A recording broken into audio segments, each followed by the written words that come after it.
I'm such a nerd.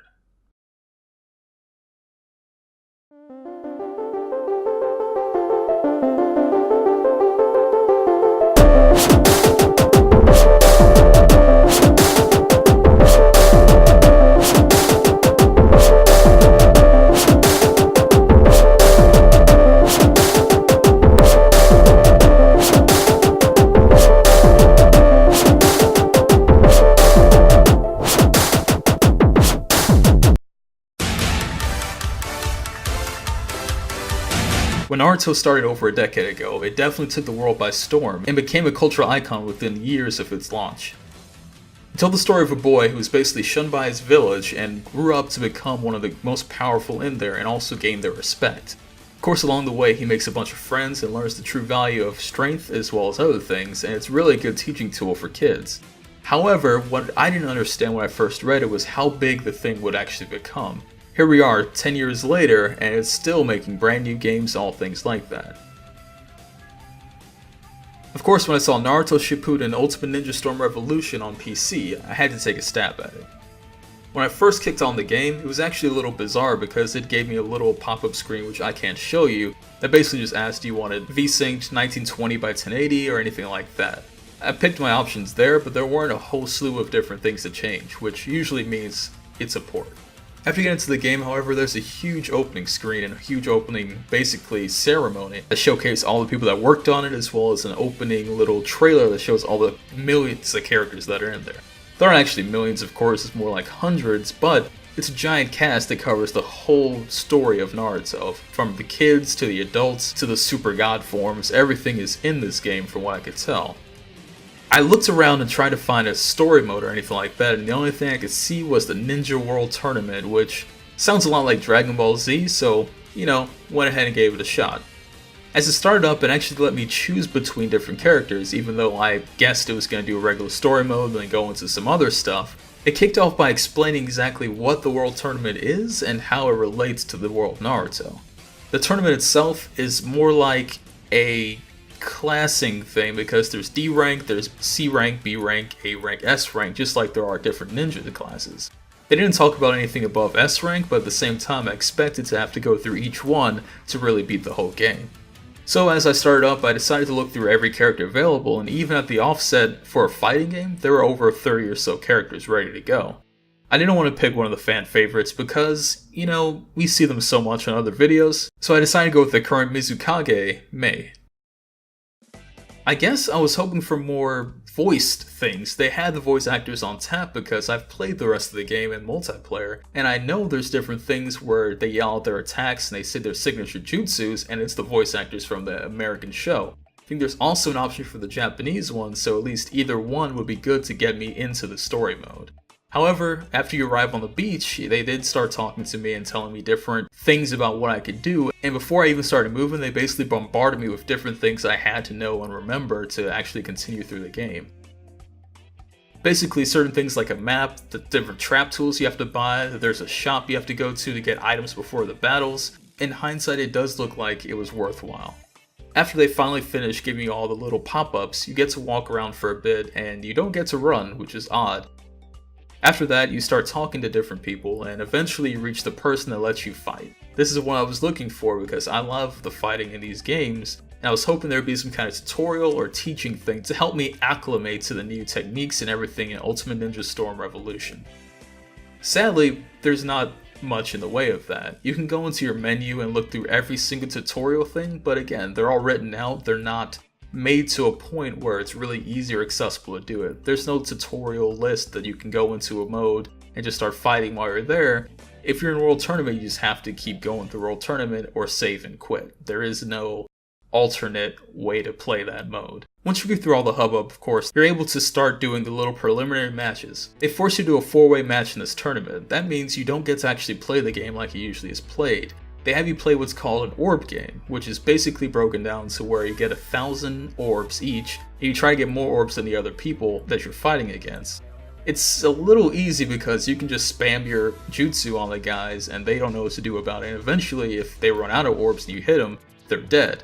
I never got the chance to do that, but I did get the chance to basically dominate every single match I was in the preliminary. Once the preliminary matches are done for the tournament, quote unquote, then they basically tell you have to form a team. So everything you did right then doesn't matter because now you're going to go do the real thing. So of course you get to meet Team 7 and you get to add them onto your team, and while I did that, I bumped into some of the Clone Warriors. These are basically ghost data of other players and you can fight them and get different accessories, things like that. At this point I was a little pissed off because I had fought once. So of course I began fighting every single clone person I found, and that was the traditional way of fighting. It wasn't the orb battles, it was the regular 1v1 with some assists you can use to come in and whoop ass. In a fighting game, a lot of the focus should be more on the fighting than on going around talking to people, doing little quests for them. However, it seemed that they missed the mark on this and wanted to give you more exploration options. After I finished fighting the clones and everything else, I went and talked back with Team 7, did a couple errands, found all their team. They went ahead and challenged me to a fight as well, and it actually turned out to be a regular fight. After I successfully won over Team 7, I was able to go talk to Konohamaru and Irika, who also were able to join my team after a certain challenge. After that, I went back and signed up again and picked my person, and they put me back into orb fights. Instead of the usual orb fights that basically just put you into the area and say, okay, this is what you're gonna do, there were 2 rounds in the opening matches, which meant that I had to pick between Irika and myself to go in first. Whoever went in first, of course, if you win, you come back out with a bunch of orbs and you're able to really take things over. However, it still wasn't as fun as just beating the crap out of someone until their life bar is gone. There's a certain feeling that you get when you play fighting games and you beat the crap out of the guy, combo him enough, and then their life bar goes down and you hear that successful KO. There was no feeling of satisfaction the whole time I went through every single orb fight, just picking orbs off the ground, abusing abilities to make sure that I got more orbs, and protecting myself. I was never in risk of dying at that point, and even though it was D rank, which may have tied to difficulty, I felt like there should have been more challenge within the game itself. After a few matches, basically the mode's done and you win. I thought this was going to continue on, you had to do the C, the B, the A, the S, but instead they ended the mode immediately and kicked you out to the main menu. This was infuriating because why do I have to redo the same thing? And sure, I can try other characters, but it was an hour and a half to get through that, and I bet I could have beaten it in 30 minutes if I didn't have to run around, do errands, and different things that weren't conducive of fighting. It was basically stretching out experience that didn't need to be stretched out. I won't say it was unfair, but it was definitely not what I expected out of the Naruto Shippuden story mode. That's when the Mecha Naruto storyline opened up, and oh boy. If you haven't heard of Mecha Naruto, then that's fair enough. He was only introduced in this game, and he has this whole storyline that's supposed to be amazing, quote unquote, written by Kishimoto himself.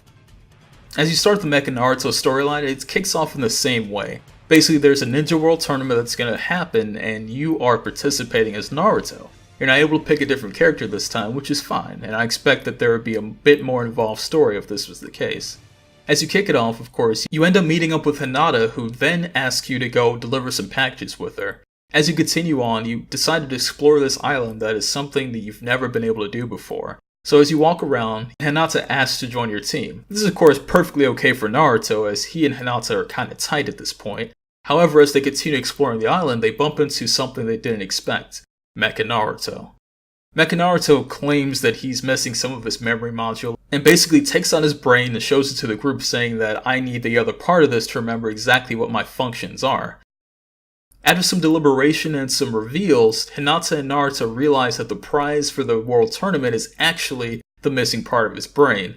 As the hero of the Leaf Village, of course Naruto wants to help out, and he accepts, begrudgingly of course. What's bizarre is from here on, there is no fighting. For the next 30 or 40 minutes, you don't fight anybody. And it's one of those weird things where I stared at the screen thinking, what's going on? Because as you walk around, you get cutscene after cutscene, you have different interactions with Naruto and Mecha Naruto, where they hate each other, love each other, whatever. And even then, you go into the battle finally, after a whole bunch of talking, you have one round of fighting, and it's over. And you're back to story and talking and doing calculations and all kinds of stuff. It was one of the weirdest openings for another story mode that I've ever played, and if this is the true core of Naruto Shippuden Ultimate Ninja Storm Revolution, then there's an issue here. Fighting games Even at their most elaborate, including Soul Calibur, including everything else, the core gameplay should be the fighting. There should never be a time where I'm bored out of my head because I'm not punching someone in the face if I'm playing a fighting game. Naruto Shippuden Ultimate Ninja Storm Revolution is fun once you're able to fight, but as far as the story modes go, I cannot say I recommend them to anyone. I'm definitely going to finish the Mecha Naruto storyline just because it's something unique and interesting and I like the way he attacks in battle and want to unlock him. If this is all the game was, there's really no reason to play it. If there was no fighting at all, then it would just be one of the most boring RPGs I've ever played in my life. I mean, they even put you on a point where you have to go pick up quests to go complete in a village in a fighting game. I love Naruto, and I love Naruto Shippuden. I love everything about the world, Konohagakure, and everything else, and how they brought it to life in this game.